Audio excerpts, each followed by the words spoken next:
Dans la même lignée, parlons de véhicules électriques. Vous voyez sur cette carte la répartition des bornes de recharge électrique, de circuits électriques un peu partout au Québec. Il y en a 3600 à Montréal, près de 500 à Québec. Il y en a évidemment beaucoup le long des axes de la 20, de la 40, les grands axes routiers du Québec. Et là, le fédéral a annoncé 30 millions pour 1500 nouvelles bornes électriques au Québec. On va en parler tout de suite avec Daniel Breton, qui est PDG de Mobilité électrique Canada. Monsieur Breton, bonjour. Bonjour.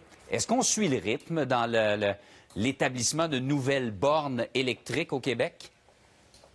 Absolument. Écoutez, les choses vont bon train au Québec. Je vous dirais que le travail du circuit électrique et des autres réseaux comme Flow, ChargePoint, Electrify Canada, etc. fait en sorte qu'on a un bon réseau au Québec. On a un des meilleurs réseaux en Amérique du Nord, en fait. OK. Et là, dans tout ça, cependant, il y a les bornes plus rapides qu'il faut mettre davantage, entre autres, le long des axes routiers. Est-ce que l'annonce d'hier entre là-dedans? Oui, exactement. Et puis, là, on en est rendu à l'étape où on va installer des bornes rapides plus rapides. C'est-à-dire que s'il y a 3-4 ans, on installait surtout des bornes de 50 kW. Là, on parle de bornes entre 150 et 350 kW parce que les véhicules électriques sont capables de prendre une telle puissance. La nouvelle génération est beaucoup plus performante. Écoutez, moi, j'ai fait des tests récemment. Les véhicules électriques se rechargent en 15-20 minutes de 20 à 80 %. C'est rendu de plus en plus courant. Alors qu'il y a 3-4 ans à peine, ça prenait 1 heure et plus.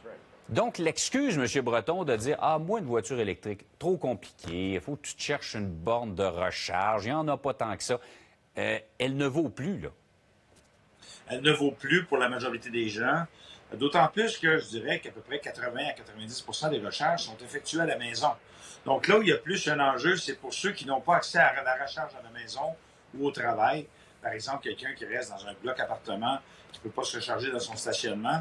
Et d'ailleurs, il y a des fonds, dans ce qui a été annoncé hier, qui sont prévus justement pour installer des bornes dans des résidences multilogements. Et ça, c'est bienvenu. Bon.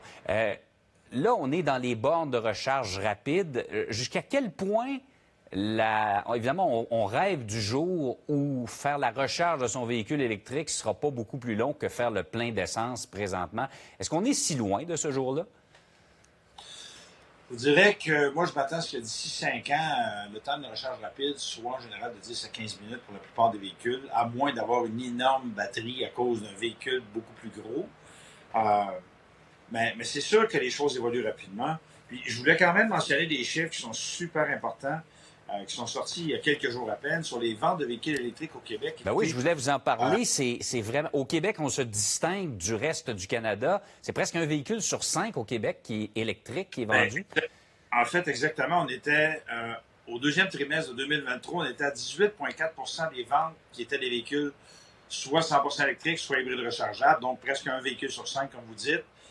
Donc, au niveau canadien, on a eu un record avec 10,5 % des ventes au deuxième trimestre. Au niveau québécois, aussi un record avec 18,4 % des ventes. Écoutez, c'est une augmentation par rapport au deuxième trimestre de 2023 pour le Québec de 65 % des ventes. C'est significatif, ça, en un an. Donc, c'est pour ça que l'annonce qui a été faite hier, elle est bienvenue parce que l'augmentation est exponentielle. Donc, ça prend un déploiement qui va être très, très ambitieux par rapport aux bornes de recharge. Juste pour revenir sur les ventes de véhicules électriques, parce que l'autre réticence des gens, c'est de dire soit c'est trop cher ou c'est trop long à l'avoir, là, parce qu'à un moment donné, il y avait des attentes jusqu'à 2 ans avant d'avoir un véhicule. Est-ce que les constructeurs de voitures électriques arrivent à rattraper le retard? Est-ce qu'il y a moyen d'avoir un véhicule électrique dans des délais plus normaux?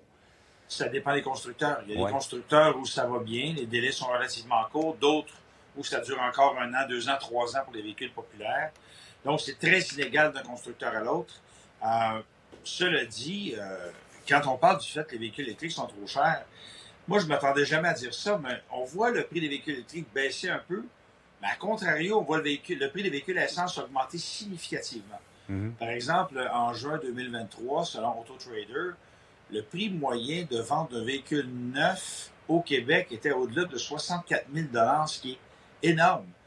Donc, en fait, j'ai fait un calcul la semaine dernière où j'ai compris qu'il y avait 45 modèles de véhicules électriques ou hybrides rechargeables qui étaient disponibles pour un prix moins élevé que le prix moyen de vente de véhicules neufs à essence au Québec. OK. Donc, ça veut dire qu'il y a de plus en plus de véhicules électriques qui sont très compétitifs.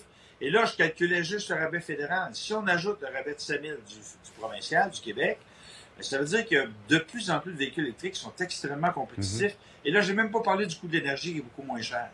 La subvention, en terminant, M. Breton, pensez-vous qu'à un moment donné, les gouvernements vont dire c'est assez, là, on coupe là-dedans? Oui. Mais ce moment-là va arriver quand, vous pensez? Ce moment, ben, écoutez, moi, je m'attends à ce que d'ici 2030, on voit une diminution progressive du rabais, aussi bien au provincial qu'au fédéral. C'est normal, c'est dans l'ordre des choses. Écoutez, lorsque moi, j'étais au gouvernement, il y a 10 ans, on prévoyait déjà ça. Et on peut s'y attendre parce que c'est de plus en plus compétitif. Fait qu'on ne veut pas faire en sorte de subventionner ça ad vitam aeternam. Bon, ben alors, vous venez de nous donner des arguments pour regarder encore plus sérieusement, pour ceux qui ne l'ont pas fait, examiner l'achat d'un véhicule électrique. M. Breton, merci d'avoir été avec nous ce matin. Ça me fait plaisir. Au revoir.